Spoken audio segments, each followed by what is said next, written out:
ಮೊದಲನೇದಾಗಿ ನಮ್ಮೆಲ್ಲರ ಪ್ರೀತಿಯ ಗುರುಗಳಾದ ಬ್ರಹ್ಮರ್ಷಿ ಪಿತಾಮಹ ಪತ್ರಿಜಿ ಗುರುಗಳಿಗೂ, ಸ್ವರ್ಣಮಾಳ ಅಮ್ಮನವರಿಗೂ, ಹಾಗೂ ಎಲ್ಲ ನನ್ನ ಪ್ರೀತಿಯ ಧ್ಯಾನ ಬಂಧುಗಳಿಗೂ ಹಾಗೂ ನನ್ನ ಎಲ್ಲ ಆತ್ಮ ಬಂಧುಗಳು ಹೃತ್ಪೂರ್ವಕವಾದ ಆತ್ಮ ವಂದನೆಗಳನ್ನು ಸಲ್ಲಿಸುತ್ತಾ, ಇವತ್ತಿನ ವಿಷಯ ನಾವು ಇಲ್ಲಿ ಬಂದಿರುವ ಉದ್ದೇಶ ಅಲ್ವಾ.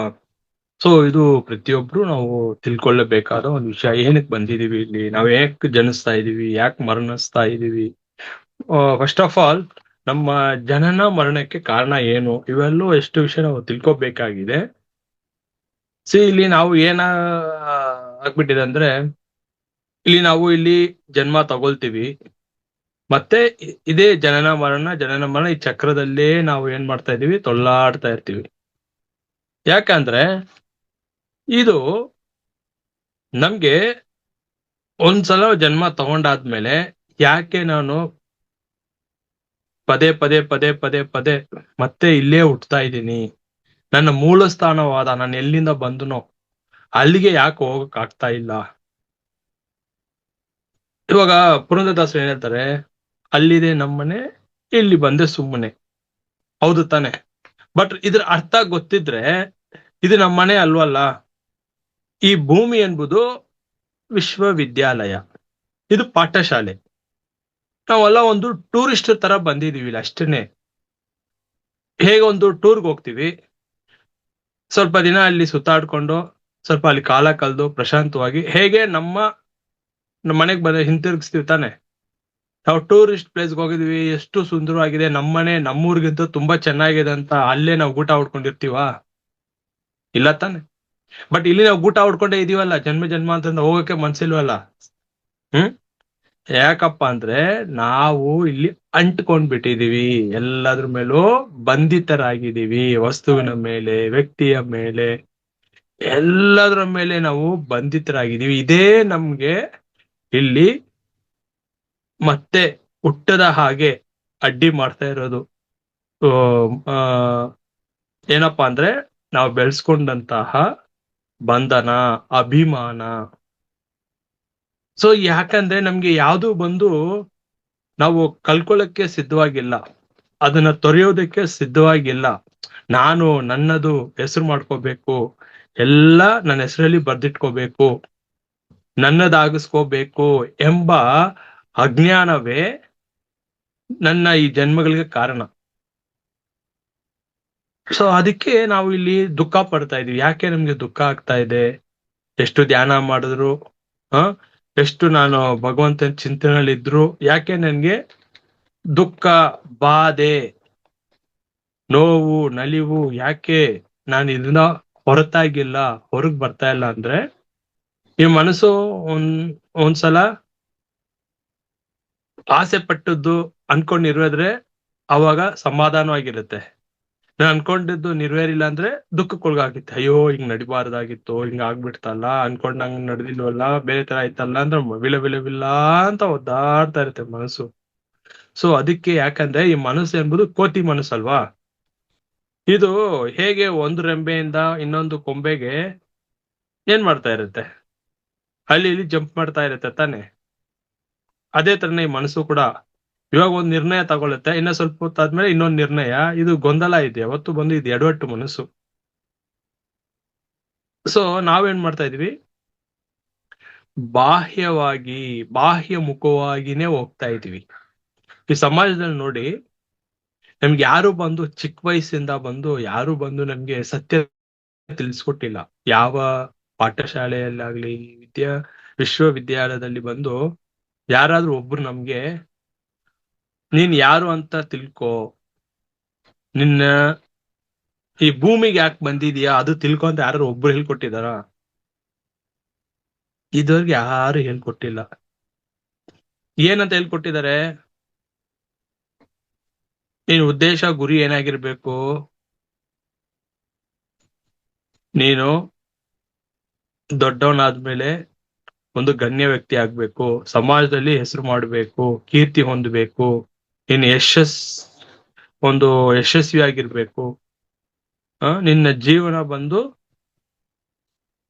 ಒಂದು ಸುಖಕರವಾದ ಜೀವನ ರೂಪಿಸ್ಕೋಬೇಕು. ಈಗ ತಾನೇ ಸ್ಕೂಲಿಂದ ಎಲ್ಲ ಹೇಳ್ಕೊಟ್ಟಿದ್ದಾರೆ, ನೀನ್ IAS ಆಫೀಸರ್ ಆಗ್ಬೇಕು, ಡಾಕ್ಟರ್ ಆಗ್ಬೇಕು, ಇಂಜಿನಿಯರ್. ಇದು ಬಿಟ್ಟು ಇದು ಹೊರತು ಯಾರಾದ್ರೂ ನೀನು ಇಲ್ಲಿ ಭೂಮಿಗೆ ಏನಕ್ಕೆ ಬಂದಿದ್ಯಾ ಅದು ತಿಳ್ಕೊ ಅಂತ ಒಬ್ರು ಯಾರು ಹೇಳ್ಕೊಡೋದೇ ಇಲ್ಲ. ಯಾಕಂದ್ರೆ ಅವ್ರಿಗೆ ಗೊತ್ತಿಲ್ಲ. ಅದನ್ನ ಹೇಳ್ಕೊಡೋರು ಯಾರಪ್ಪ ಅಂದ್ರೆ ಒಬ್ಬ ಆಧ್ಯಾತ್ಮಿಕ ಗುರುವಿನ ಮಾತ್ರ ಅದನ್ನ ಹೇಳ್ಕೊಡ್ಲಿಕ್ಕೆ ಆಗುವುದು. ಯಾಕಂದ್ರೆ ಅಂಥದ್ದೊಂದು ಇದೆ ಅನ್ನೋದು ಕೂಡ ಅವ್ರಿಗೆ ಗೊತ್ತಿಲ್ಲ. ನೋಡಿ, ಏನಿಲ್ಲಪ್ಪ, ಈಗ ಪ್ರತಿಯೊಂದು ಈ ಜೀವಾತ್ಮನು ಏನಕ್ಕೆ ಭೂಮಿಗೆ ಬರುತ್ತೆ, ಯಾಕೆ ತಾಯಿ ಗರ್ಭಕ್ಕೆ ಬರುತ್ತೆ ಅಂದ್ರೆ ಅದರದೇ ಆದ ಒಂದು ಅನುಭವ ತಗೊಳಕ್ ಅಷ್ಟೇನೆ. ಇಲ್ಲಿ ಅದು ಒಂದು ಪ್ರಣಾಳಿಕೆ ಮಾಡ್ಕೊಂಡು ಬರುತ್ತೆ. ಸೊ ನಾನು ಹೇಳಿದ್ನಲ್ಲ, ಈ ಭೂಮಿ ಒಂದು ಟೂರಿಸ್ಟ್ ಪ್ಲೇಸ್. ಸೊ ಇಲ್ಲಿ ತಾತ್ಕಾಲಿಕ ಪಯಣ, ನಮ್ದು ನಿರಂತರ ಪಯಣ ಇಲ್ಲ. ಈ ತಾತ್ಕಾಲಿಕ ಪಯಣದಲ್ಲಿ ಒಂದು ಅನುಭವ ಬೇಕು ನನ್ಗೆ.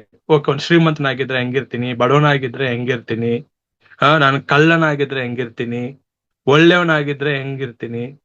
ಸೊ ಇದೆಲ್ಲ ಈ ಜೀವಾತ್ಮನಿಗೆ ಒಂದು ಅನುಭವ ಅಷ್ಟೇನೆ. ಆ ಅನುಭವಕ್ಕೋಸ್ಕರ ಬಂದಿರೋದು, ಅದು ಪಾತ್ರ ಮಾಡಕ್ ಬಂದಿರೋದು. ನಾವೇನ್ ಮಾಡ್ತೀವಿ, ಅದು ತಾಯಿ ಗರ್ಭ ಸೇರಿದ ನಂತರ ಅದು ನಮ್ಮನ್ನ ಆಯ್ಕೆ ಮಾಡಿರುತ್ತೆ. ಯಾಕೆ, ಓಕೆ, ಇಂಥ ತಾಯಿ ತಂದೆಯಂದ್ರಿಗೆ ನಾನು ಶಿಶುವಾಗಿ, ಮಗನಾಗೋ ಮಗಳಾಗೋ ನಾನು ಜನ್ಮ ತಗೊಂಡ್ರೆ ನಾನು ಇಲ್ಲಿ ಬಂದಿರೋ ಉದ್ದೇಶ ಇವ್ರ ಮುಖಾಂತರ ನೆರವೇರುತ್ತೆ ಅಂತ ಅದು ಆಯ್ಕೆ ಮಾಡ್ಕೊಂಡು ಬಂದಿರತ್ತೆ ನಮ್ಮನ್ನ. ನಾವು ಇಲ್ಲಿ ಏನ್ ಮಾಡ್ತಾ ಇರ್ತೀವಿ, ಅಜ್ಞಾನದಿಂದ ನನ್ನ ಮಗು ಅಂತ ಅಭಿಮಾನ ಬೆಳೆಸ್ಕೊಂಡ್ಬಿಡ್ತೀವಿ. ಇದು ನನ್ನ ಮಗು, ನನ್ನ ಹೊಟ್ಟೆಯಿಂದ ಬಂದಂತಹ ಮಗು ನನ್ನದು ಅಂತ ಹೇಳಿ ನಾವೇನ್ ಮಾಡ್ತೀವಿ, ಅದ್ರ ಉದ್ದೇಶ ಏನು ಅಂತ ಯಾವತ್ತೂ ತಿಳ್ಕೊಳಕ್ ಹೋಗಲ್ಲ. ನಾನ್ ಅನ್ಕೊಂಡಂಗೆ ಅದ್ ನಡ್ಕೋಬೇಕು, ನಾನು ಹೇಳ್ಕೊಟ್ಟ ಹಾಗೆ ಅದ್ ನಡ್ಕೋಬೇಕು, ನಾನು ಏನು ಓದಬೇಕು ಅನ್ಕೊಂಡಿದ್ನೋ ಅದೇ ಅದು ಓದಬೇಕು, ನಾನು ಏನಾಗ್ಬೇಕು ಅದೇ ಅದಾಗೋ. ಹೀಗೆ ಹೇಳಿ ಹೇಳಿ ಹೇಳಿ ಚಿಕ್ಕ ವಯಸ್ಸಿನ ತಲೆ ತುಂಬಿಸಿ ಪಾಪ ಅದೇನಕ್ ಬಂದ್ರೆ ಅದೇ ಮರ್ತೋಗ್ಬಿಟ್ಟಿದೆ. ಇಲ್ಲಿ ಅದೇನು ಉದ್ದೇಶ ಇಟ್ಕೊಂಡು ಬಂದಿದ್ಯೋ ಅದನ್ನ ಮರ್ತ್ಬಿಟ್ಟು, ನೀನ್ ಡಾಕ್ಟರ್ ಆಗ್ಬೇಕು, ಇಂಜಿನಿಯರ್ ಆಗ್ಬೇಕು, ಹಂಗಾಗ್ಬೇಕು, ಹಿಂಗಾಗ್ಬೇಕು, ಆವಾಗ್ಲೇ ನೀನು ಜೀವನದಲ್ಲಿ ನೀನ್ ಮುಂದೆ ಬರ್ಬೇಕಂದ್ರೆ ಚೆನ್ನಾಗಿ ಓದ್ಬೇಕು, ವಿದ್ಯಾವಂತನಾಗ್ಬೇಕು, 4 ಜನ ನಮ್ಮನ್ನ ಹೊಗಳೋ ತರ ನಡ್ಕೋಬೇಕು, ಜನರ ಮೆಚ್ಚುಗೆಯ ಒಬ್ಬ ವ್ಯಕ್ತಿಯಾಗಿ ಇರ್ಬೇಕು ಅಂತ ಹೇಳಿ ಹೇಳಿ ಹೇಳಿ ಪಾಪ ಅದ್ ಬಂದಿರೋದ್ನ ಅದನ್ನೇ ನಾವು ಮರ್ಸ್ಬಿಡ್ತೀವಿ. ಅದು ಒಂಥರ ಮೆಷಿನ್ ತರ ಆಗ್ಬಿಡುತ್ತೆ, ರೋಬೋಟ್ ಮೆಷಿನ್ ತರ. ನಮ್ಮ ತಂದೆ ತಾಯಿ ಹಿಂಗ್ ಹೇಳ್ಕೊಟ್ಟಿದ್ದಾರೆ, ಸ್ಕೂಲಲ್ಲಿ ಹಾಕಿದ್ರು ಸ್ಕೂಲಲ್ಲಿ ಹಂಗೆ ಹೇಳ್ಕೊಟ್ಟಿದ್ದಾರೆ, ಸಮಾಜದಲ್ಲಿ ಅದನ್ನೇ ಎಲ್ರು ಹೇಳ್ತಾರೆ. ಹಂಗೆ ಹೇಳಿ ಹೇಳಿ ಎಲ್ಲಿ ಹೋದ್ರು ಇದನ್ನೇ ಹೇಳಿ ಹೇಳಿ ಹೇಳಿ ನಮ್ ತಲೆಯಲ್ಲಿ ತುಂಬಿಸಿ ಏನಾಗ್ಬಿಟ್ಟಿದೆ, ಏನೋ ಹೇಳ್ತಾರಲ್ಲ, ಕಾನ ಕಪಡ ಮಕಾನ್, ಇಷ್ಟು ಬಿಟ್ಟು ಬೇರೆ ಏನಿಲ್ಲ. ಚೆನ್ನಾಗಿ ಊಟ ಮಾಡ್ಲಿಕ್ಕೆ ದುಡಿಬೇಕು, ಆಮೇಲೆ ಇರೋಕ್ ಒಂದ್ ಮನೆ, ಹಾಕೊಳಕ್ ಒಂದ್ ವಸ್ತ್ರ ಇದ್ರೆ ಸಾಕು. ಇಷ್ಟಕ್ಕೆ ಸೀಮಿತರಾಗಿ ಇರೋ ಒಂದು ಕ್ಯಾಟಗರಿ. ಇನ್ನೊಬ್ರು ಇದಕ್ಕಿಂತ ಒಂದು ಸುಖ ಅನುಭವಿಸಕ್ಕೆ ಒಂದು ಶ್ರೀಮಂತಿಕೆಯಲ್ಲಿ, ಸೊ ನಾವು ಶ್ರೀಮಂತ ಅನ್ಸ್ಕೋಬೇಕು ಅಂತ ಹೇಳಿ ಅದಕ್ಕೆ ಏನೇನು ಪ್ರಯತ್ನ ಮಾಡ್ಬೇಕೋ ಬಾಹ್ಯ ಮುಖವಾಗಿ ಎಲ್ರು ಹೇಗೆ ನಾನು ಇನ್ನ ಉನ್ನತ ಮಟ್ಟಕ್ಕೆ ಹೋಗ್ಬಲ್ಲೆ ಅಂತ ಅಲ್ಲಿ ಅವರು ಅದಕ್ಕೆ ಬೇಕಾದ ಒಂದು ಸಾಧನೆ ಮಾಡಿ ಮುಂದೋಗ್ತಾ ಇರ್ತಾರೆ. ಸೊ ಅದಕ್ಕೆ ಕೊನೆನೇ ಇರಲ್ಲ.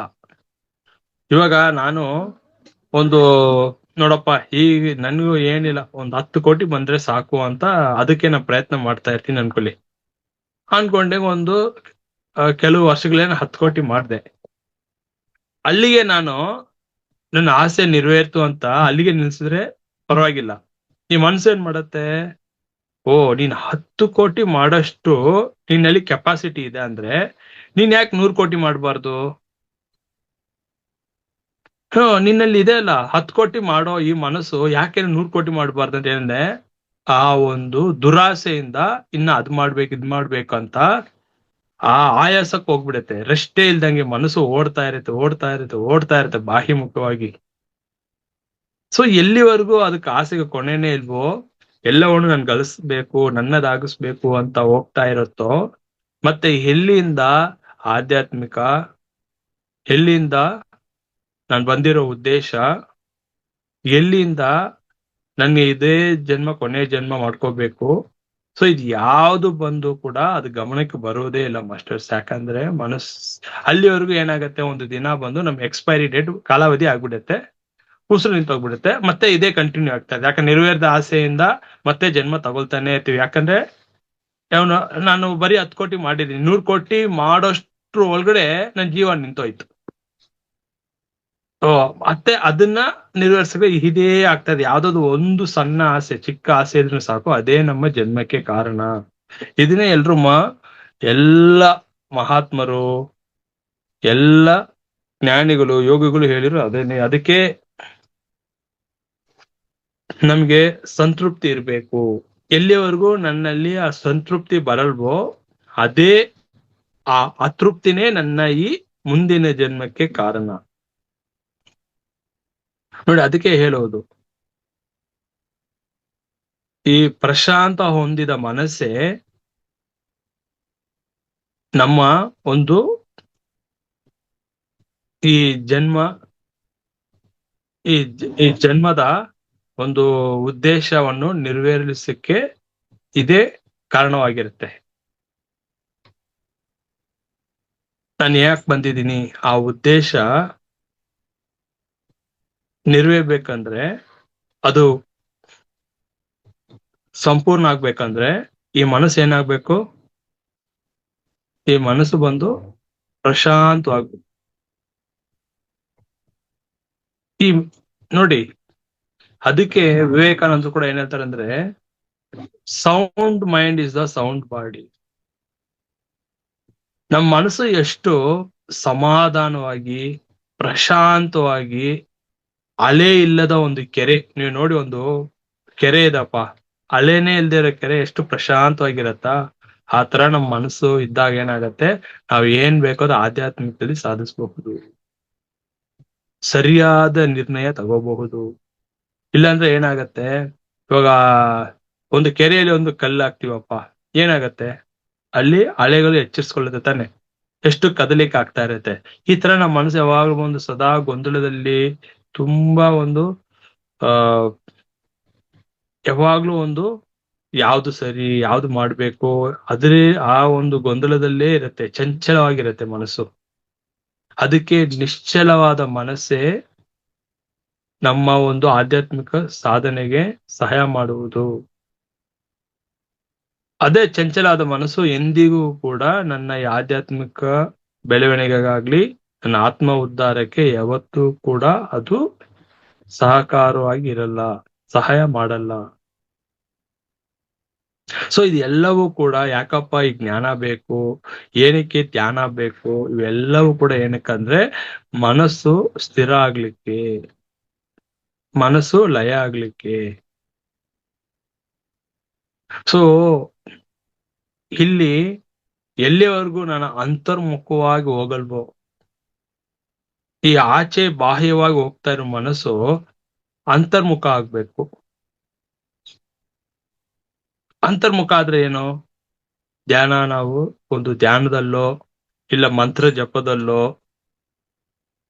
ಇಲ್ಲ ಒಂದು ಸೇವೆ ಮಾಡ್ತಾ ಮಾಡ್ತಾ ಮಾಡ್ತಾ ಒಂದು ಮಾನವೀಯತೆಯಿಂದ ಹೇಗೆ ನಾವು ಅದ್ರ ಮೇಲೇನೆ ನಾವು ನಿಲ್ತೀವೋ, ಅದನ್ನೇ ನಾವು ಅಳವಡಿಸ್ಕೊಳ್ತೀವೋ, ಏನಾಗತ್ತಂದ್ರೆ ಆ ಪರಮಾತ್ಮನ್ಗೆ ಹತ್ರ ಆಗ್ತಾ ಇರ್ತೀವಿ. ಎಲ್ಲಿಯವರೆಗೂ ಬಂದು ಒಂದು ಅರ್ಥ ಮಾಡ್ಕೊಳ್ಳಿ, ಎಲ್ಲಿಯವರೆಗೂ ನಾನು ಎಲ್ಲದಕ್ಕೂ ಅಂಟ್ಕೊಂಡಿರ್ತೀನೋ ಆ ಪರಮಾತ್ಮನ ನಂಟು ನಮ್ಗೆ ಸಿಗೋದೇ ಇಲ್ಲ.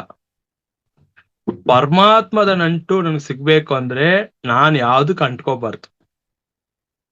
ನಾವೇನ್ ಮಾಡ್ತೀವಿ, ಎಲ್ಲದ್ರ ಮೇಲೆ ಅಂಟ್ಕೊಂಡ್ಬಿಟ್ಟಿರ್ತೀವಿ. ನನ್ನ ಈ ಅಭಿಮಾನವೇ ನನ್ನ ಈ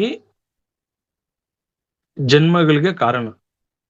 ಸೊ ಅಭಿಮಾನ ಬಿಡ್ಬೇಕು.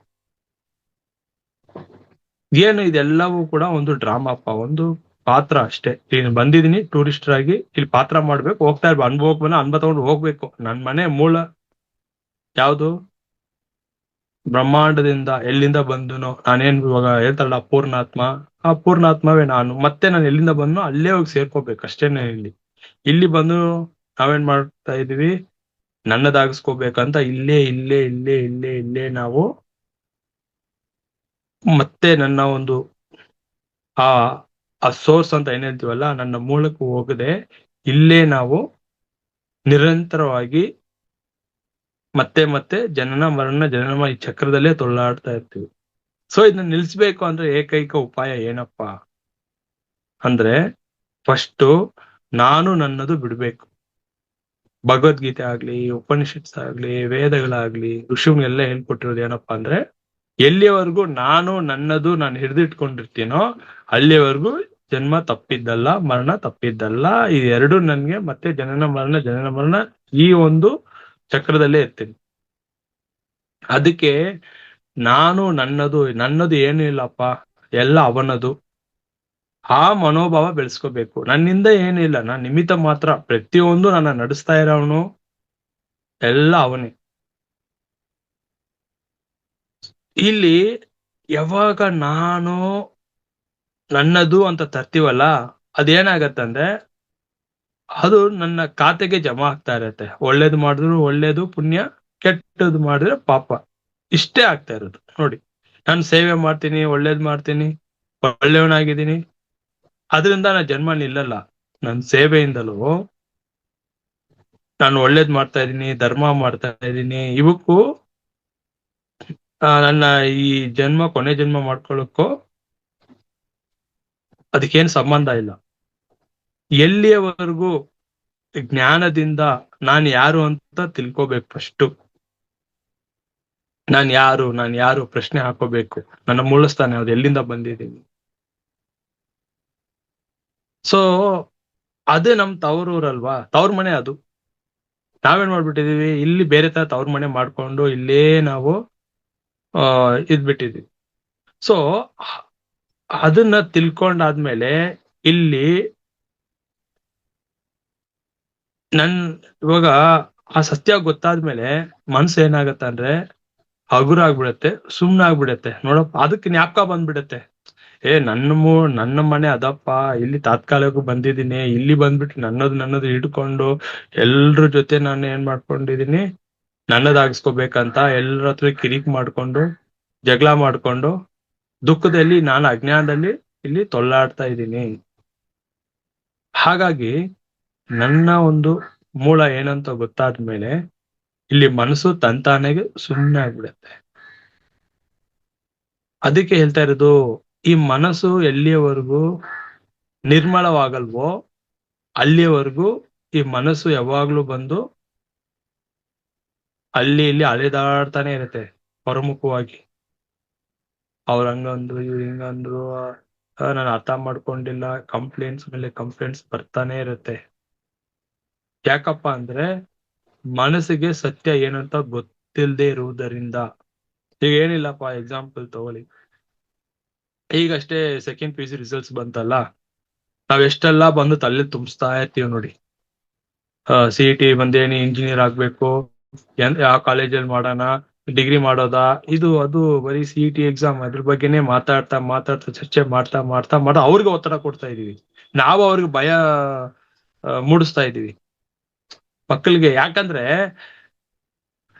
ನಾವು ಅವ್ರ ಮೇಲೆ ತುಂಬಾ ಕಾಳಜಿ ತೋರಿಸ್ತಾ ಇದೀವಿ ಅನ್ನೋ ಹೆಸರಲ್ಲಿ ಭಯವನ್ನೇ ನಾವು ಅವ್ರಿಗೆ ಮೂಡಿಸ್ತಾ ಇರ್ಬೋದು.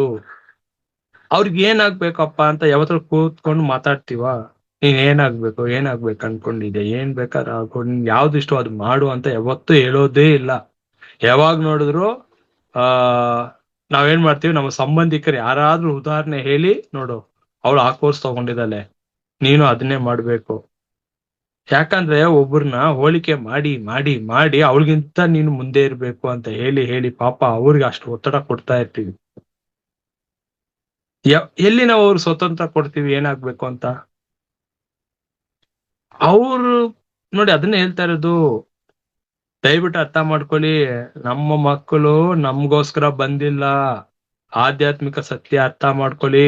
ನಾವು ಅನ್ಕೊಂಡಿದೀವಿ ನನ್ ಗರ್ಭ ತಾಳಿದ ಅಂತ ಹೇಳಿ ನಾನು ಏನ್ ಮಾಡ್ತಾ ಇದ್ದೀನಿ, ಇಲ್ಲಿ ನನ್ನ ಇಷ್ಟಕ್ಕೆ ನಡ್ಕೋಬೇಕು, ನನ್ ಕಂಟ್ರೋಲಲ್ಲೇ ಇರ್ಬೇಕು, ಅದು ಒಂದು ಹಂತಕ್ಕೆ ಬರೋವರೆಗೂ ನಾನು ಹೇಳಿದಾಗೆ ನಡ್ಕೋಬೇಕು ಅಂತ ಅಜ್ಞಾನದಲ್ಲಿ ಅದನ್ನ ನಾವೇನ್ ಮಾಡ್ತಾ ಇರ್ತೀವಿ, ಎಲ್ಲ ಬೇಡದೇ ಇರೋ ವಿಷಯಗಳನ್ನ ತುಂಬ್ತಾ ಇರ್ತೀವಿ ತಲೆಗೆ. ಈ ಮಕ್ಕಳು ನನ್ನ ನನ್ಗೋಸ್ಕರ ಬಂದಿಲ್ಲ. ಅರ್ಥ ಮಾಡ್ಕೊಳ್ಳಿ, ಈ ಮಕ್ಕಳು ನನ್ಗೋಸ್ಕರ ಬಂದಿಲ್ಲ, ನನ್ನನ್ನ ಆಯ್ಕೆ ಮಾಡ್ಕೊಂಡು ಬಂದಿರೋ ಅರಿವು ಅದ್ ಬಂದಾದ್ಮೇಲೆ ನಾವೇನ್ ಮಾಡ್ತೀವಿ, ಅವ್ರ ಏನಾಗ್ಬೇಕಂದ್ರೆ ಆ ಸ್ವತಂತ್ರಕ್ಕೆ ಅಡ್ಡಿ ಮಾಡೋದೇ ಇಲ್ಲ. ಹಂಗಂದ್ರೆ ಇವಾಗ ನಾವು ಸರಿ ತಪ್ಪು ಅದಾಗ್ಬೇಕು ಇದಾಗ್ಬೇಕು ಅಂತ ಸಲಹೆ ಆಲೋಚನೆ ನೀಡುದು ತಪ್ಪಾ ಅಂದ್ರೆ ತಪ್ಪಲ್ಲ. ಆದ್ರೆ ಅವ್ರ ಮನ್ಸಲ್ಲಿ ಏನಿದೆ ಅದನ್ನ ನಾವು ತಿಳ್ಕೋಬೇಕು. ಅವ್ರು ಏನಾಗ್ಬೇಕು ಅನ್ನೋದನ್ನ ಕೂಡ ನಾವು ಅರಿಯಬೇಕು. ಬರೀ ನಾವ್ ಅನ್ಕೊಂಡಂಗೆ ಅವ್ರು ಇದಾಗ್ಬೇಕು ಅದಾಗ್ಬೇಕು ಅದ್ ಎಂದಿಗೂ ಸಾಧ್ಯ ಇಲ್ಲ. ಅದಕ್ಕೆ ಹೇಳ್ತಾ ಇರ್ತೀನಿ. ಸೊ ಹಂಗ ಏನಾಗತ್ತಪ್ಪ ಅಂದ್ರೆ ಅವ್ರ ಇಷ್ಟಕ್ ಮಾಡಿದಾಗ ಅವ್ರ ಏನ್ ಆಗ್ಬೇಕು ಅಂದ್ರೆ ಅದ್ರಲ್ಲಿ ಅವ್ರು ತುಂಬಾ ಪ್ರಬಲರಾಗ್ತಾರೆ, ತುಂಬಾ ಒಂದು ಉನ್ನತ ಮಟ್ಟಕ್ಕೆ ಹೋಗ್ತಾರೆ. ಇಷ್ಟ ಇಲ್ದೆ ನನ್ಗೋಸ್ಕರ ಏನಾದ್ರೂ ಒಂದು ಅವರು ಆಗ್ಬೇಕು ಅಂತ ಹೋಗ್ತಾರೆ ಅನ್ಕೊಳ್ಳಿ, ಅದ್ ಎಂದಿಗೂ ಬಂದು ಅವ್ರ ಅನ್ಕೊಂಡಂಗೆ ಸಂಪೂರ್ಣವಾಗಿ ಅಲ್ಲಿ ಒಲವಿಂದ ಅವ್ರು ಮಾಡಲ್ಲ. ನಮ್ಮ ಒಂದು ಒತ್ತಾಯಕ್ಕೆ ಆಗ್ಬೇಕು, ನಮ್ಮ ಒಂದು ಕನಸು ಕಂಡಿದೀವಿ, ನಮ್ಮ ಕನಸುಗೋಸ್ಕರನೇ ಅವ್ರು ಅದನ್ನ ಮಾಡ್ತಿರ್ತಾರೆ. ಸೊ ಅದನ್ನ ನಾವು ಅರ್ಥ ಮಾಡ್ಕೋಬೇಕು. ಪ್ರತಿಯೊಬ್ಬರು ಕೂಡ ಸ್ವತಂತ್ರ ಜೀವಿಗಳು. ಸೊ ಇಲ್ಲಿನ ಮೂಲ ಉದ್ದೇಶ ಏನಪ್ಪಾ ಅಂದ್ರೆ ನಾನು ಯಾರು ಅಂತ ಫಸ್ಟ್ ತಿಳ್ಕೋಬೇಕು. ಹೇಗೆ ತಿಳ್ಕೊಳ್ಳೋದು? ನಾನು ಯಾರು ಅಂತ ತಿಳ್ಕೋಬೇಕು ಅಂದ್ರೆ ಮೊದಲು ನಾನು ಯಾವ್ದಕ್ಕೆಲ್ಲ ಅಂಟ್ಕೊಂಡಿದ್ದೀನಲ್ಲ ಈ ಬಂಧನ, ಫಸ್ಟ್ ಸತ್ಯ ಏನ್ ಅರ್ಥ ಆಗ್ಬೇಕಂದ್ರೆ ಈ ಜಗತ್ತು ಒಂದು ಕನಸು, ಇದೊಂದು ಕನಸಿನ ಲೋಕ. ನಾನು ಕನಸು ಕಾಣ್ತಾ ಇದೀನಿ, ನಾನ್ ಕನಸುಗಾರ ಅಷ್ಟೇ ಇಲ್ಲಿ. ಅದನ್ನೇ ಹೇಳ್ತಾರೆ, ನೀವು ಒಂದು ದೊಡ್ಡದಾಗಿ ಒಂದು ಕನಸು ಕಾಣಿ, ನೀವು ಜೀವಮಾನದಲ್ಲಿ ಏನಾಗ್ಬೇಕು, ನೀವು ಕಾಣೋ ಕನಸೇ ಅದು ಒಂದಲ್ಲ ಒಂದು ದಿನ ನಿಜ ಆಗತ್ತಂತ ಹೇಳಿ ಹೇಳಿ ಕನಸು ಕಾಣಿ ಅಂದ್ರೆ ನಮ್ಮನ್ನ ಈ ಜಗತ್ತೇ ಒಂದು ಕನಸು, ಅದು ಯಾರು ಹೇಳಲ್ಲ. ಸತ್ಯದ ಹಾಗೇ ಈ ಜಗತ್ತನ್ನ ಅನುಭವಿಸ್ತೀವಿ, ಸತ್ಯದ ಹಾಗೇ ಜಗತ್ತು ನಮ್ಗೆ ತೋರ್ತಾ ಇದೆ, ಸತ್ಯದ ಹಾಗೆ ನಾವು ಭಾವಿಸ್ತಾ ಇದೀವಿ. ಆದ್ರೆ ಅದು ಕೂಡ ನಿರಂತರ ಅಲ್ಲ, ಈ ಜಗತ್ತು ಕೂಡ ನಿರಂತರ ಅಲ್ಲ ಅಂತ ಗೊತ್ತಿದ್ದು ಕೂಡ ನಾವು ನಿರಂತರ ಅಲ್ಲ ಅಂದ್ರೂ ಕೂಡ ನಾವು ಇಲ್ಲಿ ಏನ್ ಮಾಡ್ತಾ ಇದೀವಿ, ಸತ್ಯದ ಹಾಗೆ ಅದನ್ನ ಭಾವಿಸಿ ಅದ್ರಲ್ಲೇ ನಾವು ತೊಳ್ಳಾಡ್ತಾ ಇರ್ತೀವಿ. ಅಂದ್ರೆ ಇಲ್ಲಿ ನಾವು ಪಾತ್ರ ಮಾಡ್ಬೇಕು. ಅದೇನೇ ಪಾತ್ರ ಇದೋ ಅದು ನಾವು ಸರಿಯಾಗಿ ನಮ್ಮ ಪಾತ್ರ ಮಾಡ್ಕೊಂಡು ಹೋಗ್ತಾ ಇರ್ಬೇಕು. ಅವಾಗ ದುಃಖ ಇರಲ್ಲ. ಯಾಕಂದ್ರೆ ಇಲ್ಲಿ ನಾನು ಬಂದಿರೋದು ಪಾತ್ರ ಮಾಡಕ್ಕಪ್ಪ ಅಷ್ಟೇ. ಇದು ಒಂದು ಜಗತ್ತು ಒಂದು ಕನಸು, ಒಂದು ಅನುಭವಕ್ಕೋಸ್ಕರ ಬಂದಿದ್ದೀನಿ ಅಷ್ಟೇ. ಹಂಗ ನೀವು ನೋಡ್ಕೊಂಡು ಹೋದಾಗ ಎಲ್ಲೂ ಕೂಡ ನಿಮ್ಗೆ ಆ ಒಂದು ದುಃಖ, ಬಾಧೆ, ನೋವು ಯಾವ್ದು ಇರಲ್ಲ. ಸತ್ಯ ಗೊತ್ತಾದ್ಮೇಲೆ ಇದೆಲ್ಲ ಪಾತ್ರಪ್ಪ, ಯಾರೇನು ಅಂದ್ರೆ ಏನು, ಅದ್ರ ಮೇಲೆ ನಮ್ಗೆ ಯಾರ ಮೇಲೇನು ಒಂದು ಜಿಗುಪ್ಸೆ ಆಗ್ಲಿ, ಯಾರ ಮೇಲೇನು ಆ ಕೋಪ ತಾಪ ಯಾವ್ದು ಇರಲ್ಲ. ಸೊ ಅದಕ್ಕೆ ಬಂದು ನನ್ನ ಮೂಲ ಉದ್ದೇಶ ಏನು ಅಂತ ತಿಳ್ಕೊಬೇಕು. ಏನಕ್ ಬಂದಿದ್ದೀನಿ, ಪ್ರತಿಯೊಬ್ಬರು ಏನಕ್ ಬರ್ತಾರೆ ಅಂತ ತಿಳ್ಕೊಳ್ಳಿ ದಯವಿಟ್ಟು. ಪ್ರತಿಯೊಬ್ಬರು ಇಲ್ಲಿ ಒಂದು ಅನುಭವಕ್ಕೋಸ್ಕರ ಬರ್ತಾರೆ, ಬಟ್ ಇಲ್ಲಿ ಬಂದು ಮತ್ತೆ ಇಲ್ಲೇ ಸಿಕ್ಕಾಕೊಳ್ತಾರೆ. ಇದಕ್ಕೊಂದು ಉದಾಹರಣೆ ಹೇಳ್ಬೇಕು ಅಂದ್ರೆ ಆ ನಾರಾಯಣ ಹತ್ರ ನಾರದ್ರು ಹೋಗ್ತಾರೆ. ಹೋಗಿ ಸಂಸಾರ ಅಂದ್ರೆ ಏನು ಅಂತ ಕೇಳ್ತಾರೆ, ಮಾಯೆ ಅಂದ್ರೆ ಏನು ಅಂತ ಕೇಳ್ತಾರೆ. ಅದಕ್ಕೆ ನಾರಾಯಣ ಹೇಳ್ತಾರೆ, ಸೊ ಮಾಯೆ ಸಂಸಾರ ಅಂತ ನಾನು ನಿನಗೆ ಮಾತಿನಲ್ಲಿ ಹೇಳ್ದೆ ಅರ್ಥ ಆಗಲ್ಲ ನಾರ್ದ, ನೀನು ನಾನು ಹೇಳ್ದಾಗ ಮಾಡು ಅಂತ ಹೇಳ್ತಾರೆ. ನೀನ್ ಭೂಲೋಕಕ್ಕೆ ಹೋಗು, ನೀನ್ ಭೂಲೋಕಕ್ಕೆ ಹೋಗಿ ಅಲ್ಲಿ ಒಂದು ನದಿ ಇದೆ, ಆ ನದಿಯಲ್ಲಿ ಒಂದು ಟಮ್ಲರು ನೀರ್ ತಗೊಂಡ್ ಬಾ ಅಂತ ಕಳಿಸ್ತಾರೆ. ಏನಂತ ಹೇಳಿ, ಇವಾಗ ಮಾತಿನಲ್ಲಿ ಅರ್ಥ ಆಗಲ್ಲ. ನಿನ್ಗೆ ಅದು ನಿನ್ ಸಂಸಾರ ಅಂದ್ರೆ ಅದು ನಿನ್ಗೆ ಅನುಭವಕ್ಕೆ ಬಂತಾನೆ ಗೊತ್ತಾಗದಲ್ವಾ. ಸಂಸಾರ ಅಂದ್ರೆ ಮಾಯೆ ಅಂದ್ರೆ ಏನಂತ ನಿನ್ಗೆ ಅನುಭವಿಸ್ಬೇಕಂದ್ರೆ ನೀನ್ ಭೂಲೋಕಕ್ಕೆ ಹೋಗಿ ಒಂದ್ ಲೋಟ ನೀರ್ ತಗೊಂಡ್ ಬಾ ಅಂತ ಕಳಿಸ್ತಾರೆ. ಇವ್ರು ಭೂಲೋಕಕ್ಕೆ ಬರ್ತಾರೆ. ಬರ್ತಿದ್ದ ಹಾಗೆ ಅಲ್ಲಿ ಏನಾಗತ್ತೆ, ಆ ನದಿ ತೀರದಲ್ಲಿ ಒಂದು ಸುಂದರವಾದ ಒಂದು ಹೆಣ್ಣನ್ನು ನೋಡ್ತಾರೆ. ಆ ಹೆಣ್ಣನ್ನು ನೋಡಿ ವ್ಯಾಮೋಹಕ್ಕೆ ಒಳಗಾಗ್ತಾರೆ. ತನ್ ಬಂದಿರೋ ಉದ್ದೇಶ ಮರ್ತ್ಬಿಡ್ತಾರೆ. ಮರ್ತ್ಬಿಟ್ಟು ಏನ್ ಮಾಡ್ತಾರೆ, ಆಕೆಯನ್ನ ಮದುವೆ ಆಗ್ತಾರೆ. ಮತ್ತೆ ಅಲ್ಲಿ ಒಂದು ಗುಡಿಸಲು ಮಾಡಿ, ಒಂದು ಕುಟೀರ ಮಾಡಿ ಅಲ್ಲಿ ಸಂಸಾರ ಮಾಡ್ತಾರೆ. ಒಂದ್ ಮಕ್ಳಾಗತ್ತೆ. ಕೆಲವು ವರ್ಷಗಳು ತುಂಬಾ ಆನಂದದಿಂದ ಇರ್ತಾರೆ ಆ ಮಕ್ಳ ಮೇಲೆ ಇರೋ ವ್ಯಾಮೋಹಕ್ಕೆ. ಸೊ ಆ ಒಂದು ಸಂಸಾರದಲ್ಲಿ ಏನ್ ಮಾಡ್ತಾ ಇರ್ತಾರೆ ಅಂತ ಹೇಳಿದ್ರೆ, ಅಲ್ಲೇ ಇದ್ದು ಒಂದು ದಿನ ಅವ್ರು ಇದ್ದಿದ್ದ ಒಂದು ಜಾಗಕ್ಕೆ ಒಂದು ನದಿ ಪ್ರವಾಹ ಬಂದ್ಬಿಡುತ್ತೆ. ಆ ಪ್ರವಾಹದಲ್ಲಿ ಮಕ್ಕಳು ಹೆಂಡತಿ ಎಲ್ಲ ಕೊಚ್ಕೊಂಡು ಹೋಗ್ತಿರ್ತಾರೆ. ಇವರು ದುಃಖದಿಂದ ಅಳ್ತಾ ಇರ್ತಾರೆ. ನನ್ನ ಹೆಂಡತಿ ಹೋದ್ಲು, ಮಕ್ಳು ಹೋದ್ಲು, ನನ್ನ ಕುಟೀರ ಎಲ್ಲ ಮುಳ್ಗೋಯ್ತು ಅಂತ ಹೇಳಿ ದುಃಖದಲ್ಲಿ ಬಾಧೆಯಲ್ಲಿ ಬಿಕ್ಕಿ ಬಿಕ್ಕಿ ಅಳ್ತಿರ್ತಾರೆ ನಾರದ್ರು. ಆಮೇಲೆ ಹಿಂದೆನೆ ನಾರಾಯಣ್ ಬಂದು ಅವ್ರ ಹೆಗಲ ಮೇಲೆ ಕೈ ಇಟ್ಟು ಏನ್ ಮಾಡ್ತಿದ್ಯಾ ನಾರದ ಅಂತ ಕೇಳ್ತಾರೆ. ಆಮೇಲೆ ಅವ್ರ ನೆನಪು ಬರುತ್ತೆ, ಹೌದು ನಾನು ಯಾಕೆ ಇಲ್ಲಿ ಬಂದೆ, ಏನ್ ಮಾಡ ನಾನು ಏನಕ್ ಬಂದೆ, ನಾನು ಅದನ್ನ ಮರ್ತ್ಬಿಟ್ಟು ಬೇರೆದ್ನೆಲ್ಲ ಮಾಡ್ತಾ ಇದ್ದೀನಲ್ಲ ಅಂತ. ಸೊ ಎಲ್ಲಿ ನಾನು ಕೇಳಿದ್ನ ನೀರು ನಾರದ, ನಿನ್ನ ತಂದೆ ಇಲ್ವಲ್ಲ ಅಂತ ಇವ್ರು ಕೇಳ್ತಾರೆ ನಾರದ್ರು.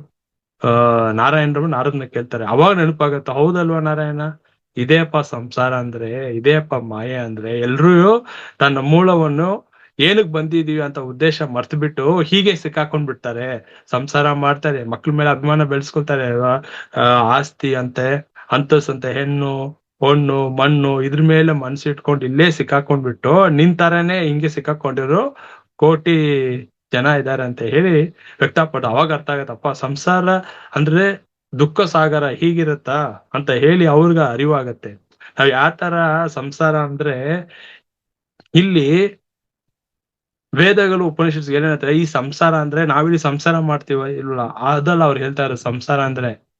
ಸಂಸಾರ ಅಂದ್ರೆ ಆಧ್ಯಾತ್ಮಿಕ ಶಾಸ್ತ್ರ ಹೇಳುವುದು ಈ ಜನನ ಮರಣ ಇದೆಲ್ಲ, ಇದು ಸಂಸಾರ. ಇದು ಈ ಚಕ್ರವನ್ನು ನಿಲ್ಸ್ಬೇಕು. ಮತ್ ಜನಿಸ್ತಾ ಇದೀನಿ, ಮರಣಿಸ್ತಾ ಇದೀನಿ, ಇದು ನಿಲ್ತಾನೆ ಇಲ್ಲ. ಸೊ ಇದ್ರ ಹೆಸರೇ ಸಂಸಾರ ಅಂದ್ರೆ. ಇಲ್ಲಿ ನಾವೇನ್ ಮಾಡ್ತಾ ಇದೀವಿ, ಸಂಸಾರ ಅಂದ್ರೆ ಒಂದು ಕುಟುಂಬದ ರೇಷನ್ ಕಾರ್ಡ್ ಅಲ್ಲಿ ಹಾಕೊಳ್ತಾರಲ್ಲ ಹೆಸರೆಲ್ಲ, ಯಾರ ನಿಮ್ ಮನೆಯಲ್ಲಿ ಎಲ್ರು ಇದ್ದಾರೆ, ಇದು ಸಂಸಾರ ಅನ್ಕೊಂಡ್ಬಿಟ್ಟಿದೀವಿ. ಸೊ ಯಾವಾಗ ನಾವು ತೃಪ್ತಿಕರವಾದ ಜೀವನದಲ್ಲಿ ಇರ್ತೀವ ಅಂದ್ರೆ, ಯಾವಾಗ ಇದು ಇದು ನನ್ನದು ಯಾವ್ದು ಇಲ್ಲ, ಎಲ್ಲ ಪರಮಾತ್ಮನ ನನಗೆ ನೀಡಿರೋ ಉಡುಗೊರೆ, ಅವನದ್ದು, ನಂದು ಅಂತ ಯಾವ್ದು ನಾನು ಅಂಟ್ಕೋಬಾರ್ದು. ಪರಮಾತ್ಮ ಏನ್ ನೀಡಿ ಎಲ್ಲ ಪರಮಾತ್ಮನದು ಅಂತ ಹೇಳಿ ಇಲ್ಲಿ ಏನ್ ಬಂದಿರೋ ಏನ್ ಕೊಟ್ಟಿರೋ ತೃಪ್ತಿಯಾಗಿ ಅನುಭವಿಸಿ ತೃಪ್ತಿಯಾಗಿ ಇಲ್ಲೇ ಬಿಟ್ಟು ತೊರೆದು ಹೋಗ್ಬೇಕು. ಹಾಗಿರೋರು ಮತ್ತೆ ಇಲ್ಲಿ ಜನ್ಮ ತಗೊಳಲ್ಲ.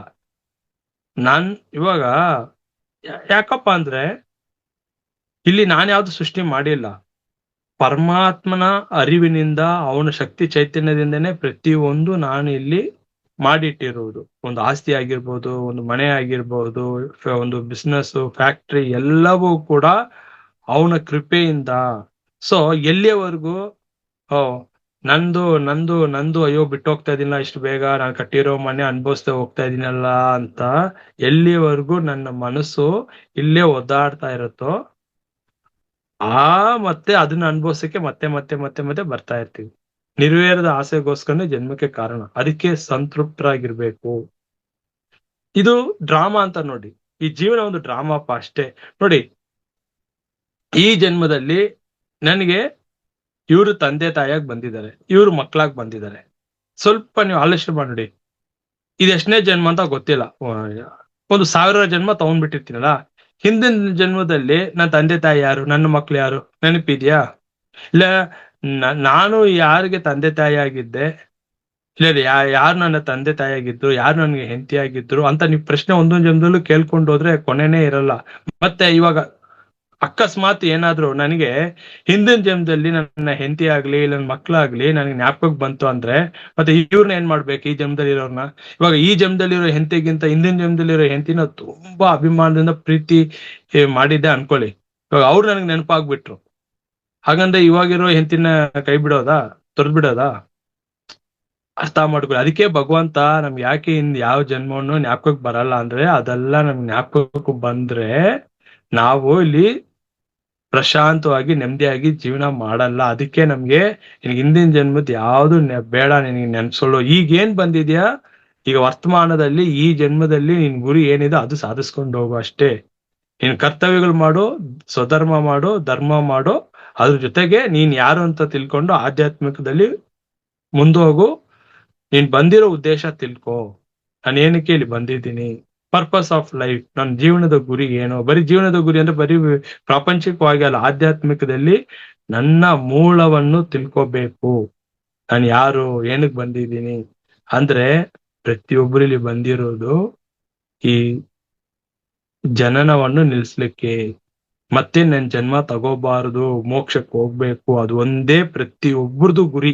ಬಟ್ ಇಲ್ಲಿ ಮರ್ತ್ ಬಿಟ್ಟಿದೀವಲ್ಲ, ನಾರದ್ರ ಹಾಗೆ ನಾವು ಬಂದ್ಬಿಟ್ಟು ಇಲ್ಲಿ ಬಂದಿರೋದು ಉದ್ದೇಶ, ಸರ್ ಈ ಜನ್ಮದಲ್ಲ ಒಂದು ಚಾನ್ಸ್ ಕೊಡಿ ಸರ್, ಒಂದೇ ಒಂದು ಚಾನ್ಸ್ ಭೂಲೋಕಕ್ಕೆ ಹೋಗ್ಬಿಟ್ಟು ಈ ಜನ್ಮದಲ್ಲಾದ್ರೂ ನಾವು ಬಂದು ಹಳ್ಳಿಯಿಂದ ನಾವೇನ್ ಮಾಡ್ತೀವಿ, ಒಂದು ಅವಕಾಶ ಕೇಳ್ಕೊಂಡ್ ಬಂದ್ಬಿಡ್ತೀವಿ. ಬರ್ತಿದ್ದಾಗೆ ಏನ್ ಕೇಳ್ಕೊಂಡ್ ಬಂದಿವಿ ಅದು ಮರ್ತ್ ಬಿಡ್ತೀವಿ. ಬೇರೆ ಬೇರೆನೆಲ್ಲ ಕೇಳ್ತಾ ಇರ್ತೀವಿ ಇಲ್ಲಿ, ಅವ್ರ ಹತ್ರ ಇವ್ರ ಹತ್ರ, ಭಗವಂತನ ಹತ್ರ, ಅದು ಕೊಡು ಇದು ಕೊಡು. ಫಸ್ಟ್ ನಾವು ಬೇಡೋದು ಬಿಡ್ಬೇಕು ಭಗವಂತನ ಹತ್ರ. ಯಾರಿಗೆ ಭಗವಂತ ಹತ್ರ ಆಗ್ತಾನಪ್ಪ ಅಂದ್ರೆ, ಯಾರು ಏನು ಕೇಳಲ್ವೋ, ಯಾರು ಬೇಡಲ್ವೋ, ಏನಪ್ಪ ಈ ಮಗು ಯಾವತ್ತು ಏನು ಕೇಳೋದೆ, ಎಲ್ರು ಚೆನ್ನಾಗಿರ್ಬೇಕಂತ ಮಾತ್ರ ಕೇಳತ್ತೆ, ಯಾವತ್ತು ಬಂದು ನನ್ಗೆ ಅದು ಕೊಡು ಇದು ಕೊಡು ಅಂತ ಯಾವತ್ತು ಕೇಳೇ ಇಲ್ಲ ಅಂದಾಗ ಭಗವಂತನ ಗಮನ ನಮ್ ಕಡೆ ತಿರ್ಗತ್ತೆ. ಯಾರು ಯಾವಾಗ್ಲೂ ಬಂದು ಅದು ಅರ್ಕೆ ಇದು ಅರ್ಕೆ, ಅದು ಕೊಡು ಇದು ಕೊಡು, ನಮ್ಮ ಮಕ್ಳಿಗೆ ಬಂದು ಇಂಜಿನಿಯರ್ ಸೀಟ್ ಸಿಗ್ಬೇಕು, ಡಾಕ್ಟರ್ ಸೀಟ್ ಸಿಗ್ಬೇಕು, ಹಿಂಗೆ ಭಿಕ್ಷೆ ಬೇಡ್ತಾ ಇರ್ತಾರಲ್ಲ, ಅದ್ ಎಂದಿಗೂ ಕೂಡ ಅವನು ಅವ್ರ ಕಡೆ ನೋಡೋದೇ ಇಲ್ಲ. ನೀವು ಎಷ್ಟು ಬಿದ್ದು ಬಿದ್ದು ಪೂಜೆ ಮಾಡಿ, ಇಲ್ಲ ಪ್ರಾರ್ಥನೆ ಮಾಡಿ, ಇಲ್ಲ ನೀವು ತಿರುಪತಿಗೆ ಹೋಗಿ ಎಲ್ಲಿ ಬೇಕಾದ್ರೂ ಹೋಗ್ ಬಂದ್ರು ಕೂಡ ಭಗವಂತ ಯಾವತ್ತೂ ಕೂಡ ನಮ್ಮ ಪ್ರಾರ್ಥನೆಗೂ ಕೋರಿಕೆಗೂ ಅವನು ಎಂದಿಗೂ ನಮ್ ಕಡೆ ಗಮನ ಕೊಡಲ್ಲ. ಯಾಕಪ್ಪ ಅಂದ್ರೆ ಅರ್ಥ ಮಾಡ್ಕೊಳ್ಳಿ, ಅವನ್ಗೆ ಬೇಡವ್ರನ್ನ ಕಂಡ್ರೆ ಅವ್ರಿಗೆ ಹತ್ರ ಆಗಲ್ಲ. ಅವನು ಯಾರಿಗ ಹತ್ರ ಆಗ್ತಾನಂದ್ರೆ, ಅವನ ಒಂದು ಗಮನ, ಅವನ ಅಟೆನ್ಷನ್ ಯಾರ ಕಡೆ ಬರುತ್ತಂದ್ರೆ, ಯಾವತ್ತು ಏನ್ ಅವ್ನು ಕೇಳೋದೇ ಇಲ್ಲಪ್ಪ. ನೀನ್ ಹೆಂಗ್ ಇಟ್ಟಿರ್ತೀಯೋ ಇಟ್ಟಿರಪ್ಪ, ನೀನ್ ಇಟ್ಟಂಗೆ ಇರುವೇನು ಹರಿಯೇ. ನೀನ್ ಹೆಂಗ್ ಇಟ್ಟಿರ್ತೀಯೋ ಇಟ್ಟಿರು. ನೀನು ಹಾಲಲ್ಲಾದ್ರೂ ಹಾಕು, ನೀರಲ್ಲಾದ್ರೂ ಹಾಕು, ಎಲ್ಲಿ ಇಟ್ಟು ನಾನು ಸುಖವಾಗಿರ್ತೀನಪ್ಪ ಅಂತ ಯಾರು ಇರ್ತಾರೋ ಅವ್ರ ಹತ್ರ ಮಾತ್ರ ಅವನ ಕೃಪೆ ಸದಾ ಇರುತ್ತೆ ಹೊರತು, ನನ್ಗೆ ಅದು ಬೇಕು ಇದು ಬೇಕು, ಅದು ಪಡ್ಕೋಬೇಕು ಇದು ಪಡ್ಕೋಬೇಕು ಯಾರು ಹೋಗ್ತಾ ಇರ್ತಾರೋ ಅವ್ರನ್ನ ಯಾವತ್ತೂ ಅವ್ರ ಕಡೆ ನೋಡೋದಿಲ್ಲ, ಅವ್ರನ್ನ ಕೈ ಬಿಟ್ಟಿರ್ತಾನೆ. ಆಮೇಲೆ ಏನಾಗತ್ತೆ, ಯಾರು ಭಗವಂತನ ಕೃಪೆಗೆ ಪಾತ್ರ ಆಗಲ್ಲ ಅವ್ರು ಎಂದಿಗೂ ಮೋಕ್ಷದ ಕಡೆ ಹೋಗೋದೇ ಇಲ್ಲ, ಮೋಕ್ಷ ಹೊಂದುವುದೇ ಇಲ್ಲ. ಯಾಕಂದ್ರೆ ಮೋಕ್ಷ ಹೊಂದಬೇಕು ಅನ್ನೋ ಒಂದು ಮನೋಭಾವ ಕೂಡ ಬರಲ್ಲ ಅವ್ರಿಗೆ. ಅದಕ್ಕೆ ಪರಮಾತ್ಮನ ಮೆಚ್ಚುಗೆ ಆಗ್ಬೇಕು ಅಂದ್ರೆ ನಮ್ಗೆ ಸಂತೃಪ್ತಿ ಇರ್ಬೇಕು. ಈ ಸಂತೃಪ್ತಿಗೆ 2 ನಿಮಿಷ ಒಂದು ಕತೆ ಹೇಳ್ತೀನಿ ನಾನು. ಒಬ್ಬ ಯೋಗಿ ಬಂದು ಕಾಡಿನಲ್ಲಿ ತಪಸ್ ಮಾಡ್ತಿರ್ತಾನೆ. ಆ ಕಡೆ ನಾರದ್ರು ಬರ್ತಾರೆ. ಆ ಯೋಗಿ ಹೇಳ್ತಾನೆ, ನಾರದ್ರೆ ನೀವು ಹೇಗದು ವೈಕುಂಠಕ್ಕೆ ಹೋಗ್ತಿರ್ತೀರಲ್ಲ, ನಾರಾಯಣ ಭೇಟಿ ಮಾಡ್ತಿರಲ್ಲ, ನಾನು ಇಷ್ಟು ವರ್ಷ ತಪಸ್ ಮಾಡ್ತಾ ಇರ್ತೀನಿ, ನನ್ ತಪಸ್ಸು ನಾರಾಯಣ ಮೆಚ್ಕೊಂಡಿದಾರ, ಇನ್ನ ಎಷ್ಟು ಜನ್ಮ ಇದೆ ನನ್ಗೆ, ಸ್ವಲ್ಪ ಕೇಳ್ಕೊಂಡ್ ಬಂದು ಹೇಳ್ತೀರಾ ಅಂತ ಕೇಳ್ತಾನೆ ನಾರದ್ರನ್ನ. ಆಯ್ತಪ್ಪ ಅಂತ ಹೋಗ್ತಿರ್ತಾರೆ. ಮುಂದೆ ಹೋಗ್ತಾರೆ, ಅಲ್ಲಿ ಒಬ್ಬ ಕುರುಬ ಇರ್ತಾನೆ, ಆ ಕುರಿ ಮೇಯಿಸೋನು. ಅವನು ಅಲ್ಲಿ ಏನ್ ನಾರದ್ರೆ, ಏನ್ ವೈಕುಂಠಕ್ಕೆ ಹೋದ್ರೆ ನನ್ ಬಗ್ಗೆ ಸ್ವಲ್ಪ ಕೇಳ್ಕೊಂಡ್ ಬಂದು ತಿಳಿಸ್ತೀರಾ ಅಂತ ಕೇಳ್ತಾನೆ ಕುರುಬ. ಇನ್ನ ನನ್ಗೆ ಎಷ್ಟು ಜನ್ಮ ಇದೆ, ಸ್ವಲ್ಪ ನೀವು ಕೇಳ್ಕೊಂಡ್ ಬಂದು ತಿಳ್ಸಕ್ ಆಗತ್ತಾ? ಹ್ಞೂ ಅಪ್ಪ ಹೇಳ್ತೀನಂತ ನಾರದ್ರು ಹೋಗ್ತಾರೆ. ಕೆಲವು ದಿನಗಳಾದ್ಮೇಲೆ ಮತ್ತೆ ನಾರದ್ರು ಆ ಕಡೆ ಬರ್ತಾರೆ, ಆ ಯೋಗಿನ ಭೇಟಿ ಆಗ್ತಾರೆ. ಯೋಗಿ ಕೇಳ್ತಾನೆ, ಏನ್ ನಾರದ್ರೆ ಕೇಳಿದ್ರ ಇನ್ನ ಎಷ್ಟ್ ಜನ್ಮ ಇದೆ ಅಂತ? ಆ ಇನ್ನ 3 ಜನ್ಮ ಇದೆ ಅಪ್ಪ ಅಂತ ಹೇಳ್ತಾರೆ. ಯಾರಿಗೆ? ಆ ಯೋಗಿಗೆ. ಇನ್ನ 3 ಜನ್ಮ ಇದೆಯಾ, ನನ್ ತಪಸ್ಸಿಗಿನ ಫಲ ಸಿಕ್ಲಿಲ್ವಾ, ಇನ್ನ 3 ಜನ್ಮ ತಗೋಬೇಕಾ ಅಂತ ತುಂಬಾ ಅತೃಪ್ತಿಯಿಂದ ದುಃಖಕ್ಕೊಳಗಾಗ್ತಾರೆ ಆ ಯೋಗಿ. ಇನ್ನ ಮುಂದೆ ಹೋಗ್ತಿರ್ತಾರೆ, ಅಲ್ಲಿ ಕುರ್ಬಾ ಸಿಗ್ತಾನೆ. ಏನ್ ನಾರದ್ರೆ ಕೇಳಿದ್ರ? ಹ್ಞೂಪಾ ಕೇಳ್ದೆ ಅಂತ ಹೇಳ್ತಾರೆ. ಇನ್ನ ಎಷ್ಟು ಜನ್ಮ ಇದೆ ಅಂತೆ? ನೀನ್ ನಿಂತಿದ್ದಲ್ಲ ಈ ಮರ, ಈ ಮರದಲ್ಲಿ ಎಷ್ಟು ಎಲೆಗಳಿದೆಯೋ ಅಷ್ಟು ಜನ್ಮ ಇದೆ ಅಂತ ಹೇಳ್ತಾರಂತೆ. ಇವನು ಖುಷಿಯಿಂದ ಆನಂದದಿಂದ ಕುಣಿದಾಡ್ಬಿಡ್ತಾನೆ ಆ ಕುರ್ಬಾ. ಇಷ್ಟೇನಾ ನಾರದ, ಈ ಮರದಲ್ಲಿರೋ ಎಲೆ ಎಷ್ಟಿದೆಯೋ ಅಷ್ಟೇನಾ ನನ್ ಜನ್ಮ ಅಂತ ಹೇಳ್ಬಿಟ್ಟು ಯಾವಾಗ ಅವ್ನ್ ತೃಪ್ತಿಯಿಂದ ಕುಣಿದಾಡ್ತಾನೋ, ಅಲ್ಲಿ ಶ್ರೀಮನ್ನಾರಾಯಣ ಪ್ರತ್ಯಕ್ಷ ಆಗ್ತಾನೆ. ಪ್ರತ್ಯಕ್ಷ ಆಗಿ ನಿನ್ಗಿದೇ ಜನ್ಮದಲ್ಲಿ ಮುಕ್ತಿ ಅಂತ ಅವನ್ಗೆ ವರವನ್ನು ನೀಡ್ತಾನೆ. ಇದನ್ನ ಏನ ಅರ್ಥ ಮಾಡ್ಕೋಬೇಕಂದ್ರೆ, ಯಾರಲ್ಲಿ ಸಾಕು ಸಾಕು ಸಾಕು ಆ ತೃಪ್ತಿ ಬರಲ್ವೋ, ಆ ಸಾಕುಗೆ ಬ್ರೇಕ್ ಹಾಕಲ್ವೋ, ಬೇಕು ಬೇಕು ಬೇಕು ಅಂದ್ರೆ ಆ ಬೇಕಿಗೆ ಬ್ರೇಕ್ ಹಾಕ್ಬೇಕು. ಸಾಕು ಸಾಕು ಸಾಕು ಅನ್ನೋ ಮನೋಭಾವನೆ ಬರ್ಬೇಕು. ನಾವು ಬೇಕಿಗೆ ಬ್ರೇಕ್ ಹಾಕೋದೇ ಇಲ್ಲ, ಸಾಕು ಎಂಬ ತೃಪ್ತಿ ಬರೋದಿಲ್ಲ. ಯಾರಲ್ಲಿ ಸಾಕು ಎಂಬುದು ತೃಪ್ತಿ ಬರಲ್ವೋ, ಬೇಕಿಗೆ ಬ್ರೇಕ್ ಹಾಕಲ್ವೋ, ಅಲ್ಲಿವರೆಗೂ ಮುಕ್ತಿ ಮೋಕ್ಷ ಇವೆಲ್ಲವೂ ಕೂಡ ಬರೀ ಒಂದು ಕನಸಾಗೆ ಇರುತ್ತೆ. ಸೊ ಇಷ್ಟು ಹೇಳ್ತಾ ಮಾತುಗಳನ್ನ ಮುಗಿಸ್ತಾ ಇದೀನಿ. Thank you.